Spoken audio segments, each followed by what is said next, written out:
Her private jet reportedly touched down on Epstein Island 11 times. This unproven but widely circulated accusation casts a long shadow over Oprah Winfrey, one of media's most powerful figures. The alleged visits, now surging online, ignite a firestorm of speculation, connecting a beloved mogul to Hollywood's darkest whispers.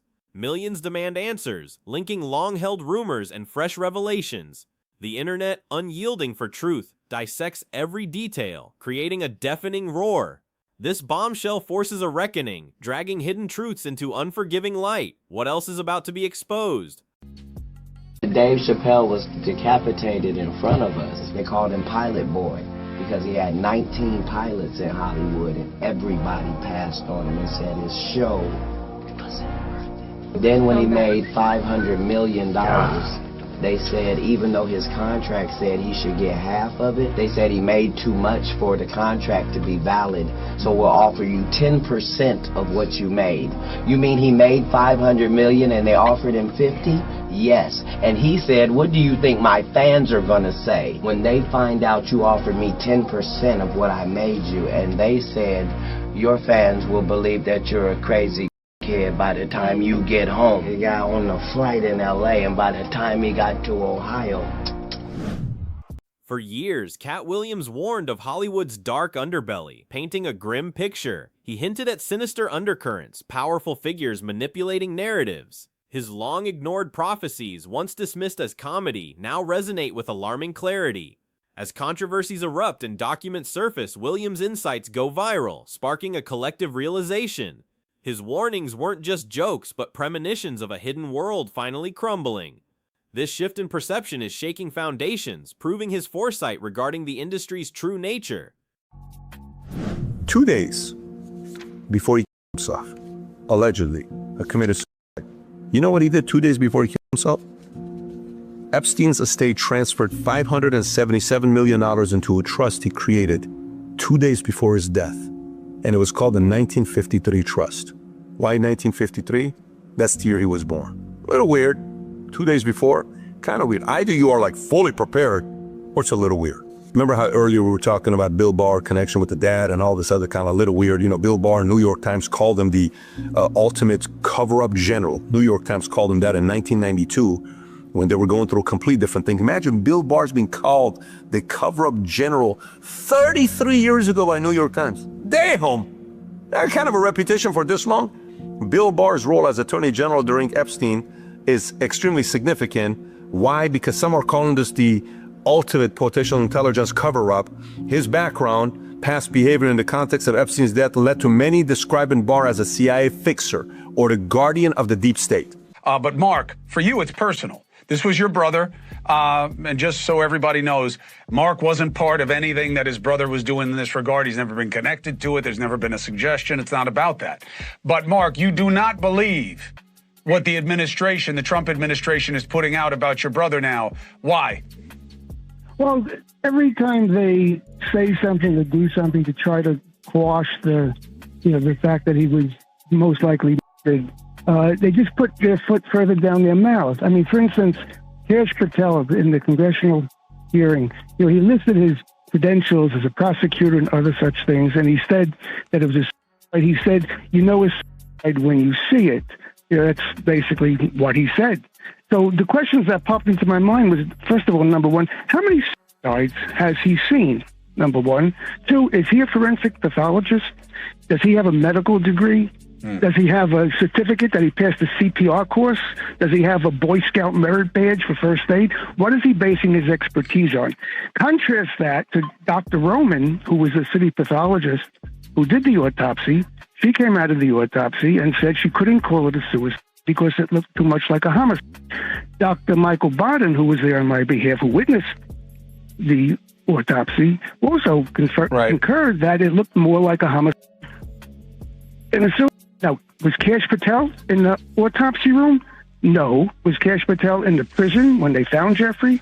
No, I don't think so. And if he was there, that raises even a bigger question.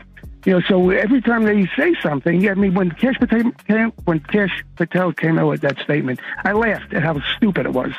And then they just released this video. This you're going to like.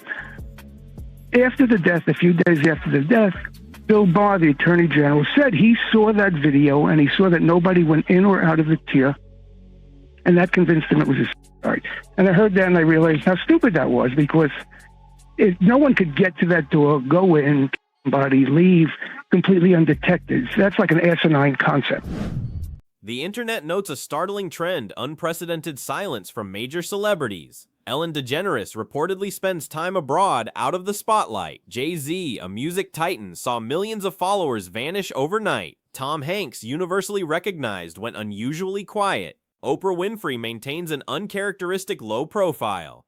Fans connect these quiet exits to Williams' predictions. Are narratives unraveling? The silence is deafening, fueling intense speculation about a pending expose, hinting at deeper truths within the industry's highest echelons. They're watching this show. That's a show about a man who wants to kill himself because his wife dies of cancer, and it's still more fun than this, okay? Spoiler alert, season 2 is on the way, so in the end, he obviously didn't kill himself, just like Jeffrey Epstein. Shut up. I know he's your friend, but I don't care. Katt Williams offered chilling anecdotes of industry control. He claimed Dave Chappelle was decapitated. Despite generating $500 million, Chappelle was allegedly offered only 10% of his earnings, his contract deemed too lucrative. When he questioned public reaction, he was reportedly told fans would believe he was a crazy kid. This painted a stark picture of power against challengers, a testament to Hollywood's dark side and its insidious methods. It showed the true cost of success when outside the system, a chilling precedent for artists. Okay, so you're having a party. What song do you kick it off with? Dougie Fresh and Slick Rick, The Show. You have to try that one. Now, you've gone on the record saying that your white party is up there with the top 3 that you've ever thrown for people. What are the other 2? I would say when I got my star on Hollywood, I had a party. And this year at Burning Man at an undisclosed location. And if you've had to recall the most lavish, over-the-top, outrageously extravagant decoration on display, what would it be? One time I had the Declaration of Independence in one of my 4th of July parties. It was a 4th of July white party. And the white party's coming back this year, by the way, for charity. Yeah, that's great to hear. And I'm sure that's probably not public information yet, but who's the person that's number 1 on that invitation list? Leonardo DiCaprio. And I can get on that list, yes, right? Yes, without a doubt, you are invited. That is so generous of you. Cheers to that. See you at the white party, and happy holidays to you and yours. Amidst Hollywood's turmoil, Jeffrey Epstein's perplexing passing fuels public discourse. The official explanation that he took his own life is fiercely questioned by his brother Mark. 2 days before his alleged self-inflicted death, Epstein's estate controversially transferred $577 million into the 1953 trust. The timing and name ignite theories suggesting a meticulously planned move, not a spontaneous act. This detail alone unravels the official narrative for many, demanding deeper investigation into what truly transpired and who ultimately benefited from his sudden demise. Man, I want to talk to y'all about Oprah Winfrey. Yeah, that's right. Oprah Winfrey. That wealthy heifer with the ugly feet. Yeah, her. We got some news about Oprah Winfrey. We got information that's real telling. Oprah Winfrey's private jet went to Epstein Island reportedly 11 times. Yeah, 11 times. Now, why would your airplane be on Epstein Island, Oprah Winfrey? Huh? It didn't have nothing to do with them girls that came up missing at your school out there in Africa, right? Yeah, we ain't forgot about that. All them girls that came up and missing, where the hell they at, Oprah? All that money you got, you ain't find out what happened to them? I got a pretty good idea what happened to them. Just like all the rest of them. End up on them damn islands. Yeah, you and, what's that motherfucker that got arrested and got convicted? That little movie producer? I forgot his name. But y'all know what I'm talking about. Y'all was best friends. Now how you become best friends with a pedophile? That's what I'm trying to figure out. I see, it's a reason why you don't have no kids. Is it because you can't have none? Or you don't want none? Or you afraid if you do have one, you might turn around and give your own kid away and wind up on that island?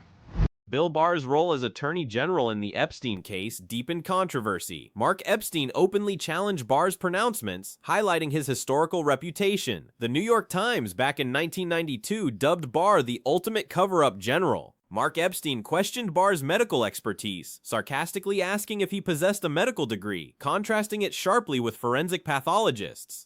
This direct challenge underscores skepticism about the official handling of the case and Barr's perceived agenda in managing the narrative, leaving many questions unanswered about a system of protection.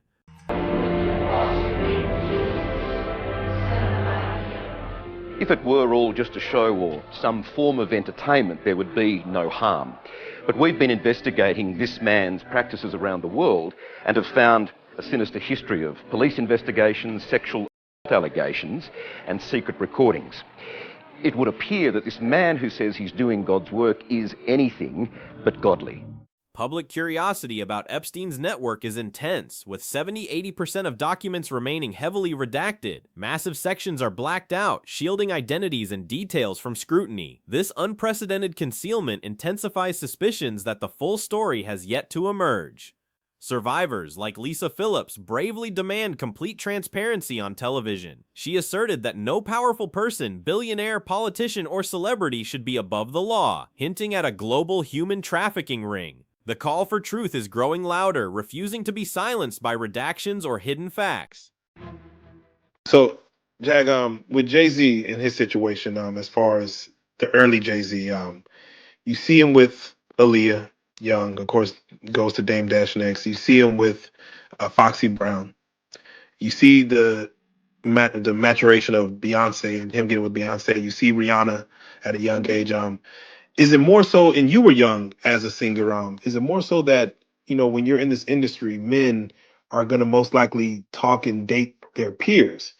And it's just that technically all the new rising stars at that time Our were babies. just young women, just young kids. Baby. Being ran around by grown men.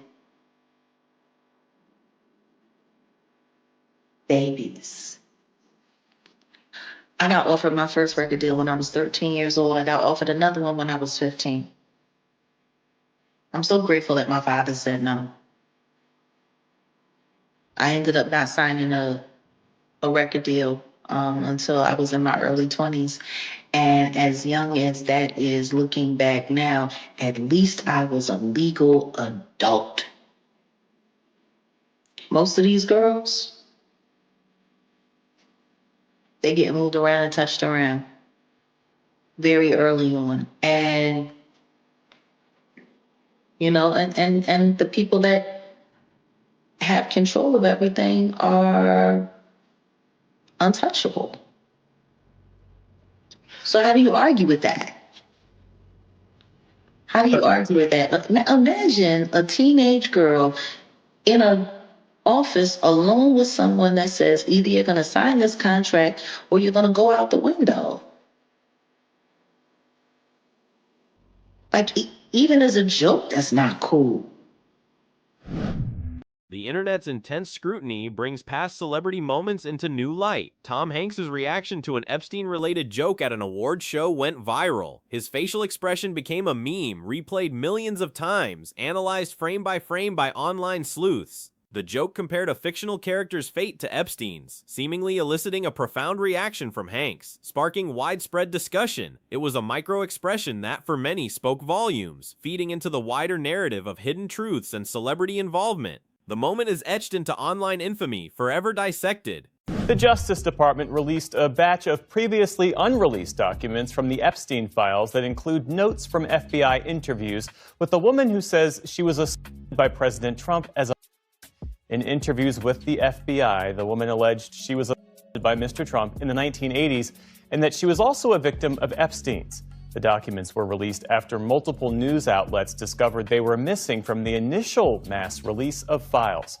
For more, we're joined now by our justice correspondent, Ali Rogan. So, Ali, tell us more about what's in these documents. Jeff, these documents are known as 302 files. They're summaries of 3 interviews the FBI conducted with this accuser, in which she alleges that Epstein brought her to meet Trump sometime between when she was age 13 and 15. She details in very graphic terms Trump's alleged against her and how she fought back.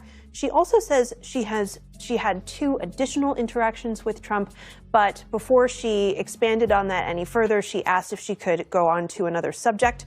During the last interview with the accuser, the FBI asked if she would be comfortable sharing more about her contacts with Trump. She said at the time that she didn't know what the point would be when there was a strong possibility nothing could be done about it, and it's unclear, Jeff, if there was any additional follow-up after that last interview. Why weren't these documents initially released? These 3 summaries are actually part of a set of 4, and that other document was released as part of that initial major tranche we saw in late January. That summary was an interview in which the accuser focused on Epstein and didn't mention Trump. These others, of course, mention the Trump allegations. Reporters caught this discrepancy because descriptions of all 4 summaries of the interviews were included in a list that was given to attorneys for Epstein co-conspirator Ghislaine Maxwell. In a statement released on social media, the Department of Justice said the interviews had been incorrectly deemed duplicative and were subsequently published. The DOJ also says that the unredacted versions of the documents will be available for members of Congress to review, but reporters have noted that even still, there are additional documents that remain missing. Further fueling debate around Tom Hanks are his recent unannounced cancellations of several public appearances. Scheduled interviews and Q&A sessions were abruptly called off. His team offers no specific explanation, yet this absence amplifies online speculation. In this climate of scrutiny, silence from prominent figures often generates more questions than answers. For many, Hanks' sudden retreat from the public eye appears another piece in the unfolding puzzle, adding to unusual celebrity behaviors. The quiet exits speak volumes to a suspicious public demanding clarity on what really prompted his sudden withdrawal. But underneath the humor, some viewers say the repeated jokes made them raise their eyebrows. Could there be more to Leo's behavior than meets the eye? It's possible, especially considering DiCaprio was also at one point friends with Diddy. Leonardo DiCaprio, another colossal name, is increasingly entangled in swirling conversations. For years, jokes about his pattern of dating women strictly under 25 circulated. What was once dismissed as a harmless quirk is now reevaluated critically. Online viewers suggest these jokes, initially humorous, now raise uncomfortable questions about behavior and preferences. In a world hypersensitive to exploitation and power dynamics, DiCaprio's romantic history is meticulously re-examined, shifting from lighthearted mockery to genuine concern. The innocent jokes have taken a darker turn, as audiences demand deeper ethical considerations. Adding another layer to DiCaprio's discussions is his reported past association with Sean Diddy Combs. A resurfaced clip shows Diddy naming Leonardo DiCaprio as the #1 desired guest for his lavish white parties. This casual mention, once innocuous, now trends again as Diddy faces severe public and legal scrutiny. The connection, however fleeting, places DiCaprio's name within the orbit of highly controversial figures, amplifying existing questions about his circle of influence and relationships within Hollywood's elite. Past connections are now seen through a very different, more critical lens by a watchful public. Oprah Winfrey's name resurfaces, not just through alleged jet logs, but via another unsettling past association. Years ago, she publicly championed a Brazilian spiritual healer, João Teixeira de Faria, John of God, helping him gain global recognition. This same man was later convicted of severe crimes, including human trafficking, receiving a staggering nearly 400-year prison sentence. Critics now fiercely question Oprah's judgment, asking why such a powerful figure promoted an individual with such a sinister history, directly contributing to his international reach. This endorsement is now a significant point of contention for millions of her former loyal viewers. Online discussions connecting Oprah to John of God and Epstein go further, alleging disturbing similarities in their modus operandi regarding control of vulnerable individuals. Theories suggest chilling parallels in how all 3 allegedly maintained power over women, with speculation hinting at a direct connection between Epstein, John of God, and Oprah within unverified online circles. While these remain enormous and unproven accusations, their very existence underscores profound public distrust and a relentless pursuit of connections within a world perceived as deeply secretive. Such claims challenge all previous assumptions about these powerful figures and their networks. One of the most disturbing revelations from the Epstein files details his systematic use of doctors to control women. A shocking photo, reportedly from Epstein's Manhattan townhouse, appears to show a doctor performing a medical procedure right on his dining room table. Records unveil how Epstein curated and rewarded a small circle of medical professionals, dictating everything from plastic surgery to gynecological visits for women involved. This grotesque manipulation transformed healthcare into a tool of subjugation, highlighting a profound abuse of professional ethics and a callous disregard for human dignity, adding an unsettling new dimension to the scandal. These doctors, lured by Epstein's influence, allegedly bent and broke professional rules. They reportedly shared private patient information with Epstein, treating him as their primary client. Medical experts condemn procedures like the dining room table incident as flagrant violations of patient safety and ethics. Epstein showered these complicit professionals with benefits, over $375,000 in donations, substantial retainer fees, celebrity introductions, and luxury gifts. Their complicity for personal gain is a stark, deeply troubling aspect of the files, exposing a corrupt system that prioritizes power over patient well-being and legal boundaries, an ethical nightmare. The spotlight now intensely focuses on Jay-Z, following an unusual digital footprint. Reports indicate both Jay-Z and Beyoncé collectively lost approximately 10 million followers across social media platforms in a remarkably short span. This isn't a minor fluctuation. Such a massive, sudden decline suggests a deliberate, widespread public reaction. For many, this dramatic drop signals a clear withdrawal of support from fans, indicating a palpable shift in public sentiment. It correlates with deeply troubling allegations now circulating in connection to ongoing Epstein investigations. The numbers speak volumes about changing perceptions in a public reckoning. Jay-Z's follower plunge reportedly stems from a 2019 FBI crisis intake report. This document details an anonymous phone call to a tip hotline where a woman alleged a horrific incident from around 1996. She claimed abduction, then waking in what she believed to be Epstein's Florida mansion, finding herself with Harvey Weinstein and Sean Carter, Jay-Z. The woman alleged she was drugged, causing fragmented memory. She claimed that while Jay-Z was present, Weinstein sexually assaulted her. This claim from an anonymous tip remains unverified in court, but its gravity has sent shockwaves through the internet. Revelations surrounding Jay-Z ignite broader conversations about vulnerabilities of young individuals in entertainment. Discussion extends beyond specific allegations, touching on powerful figures dating significantly younger people, particularly aspiring talents.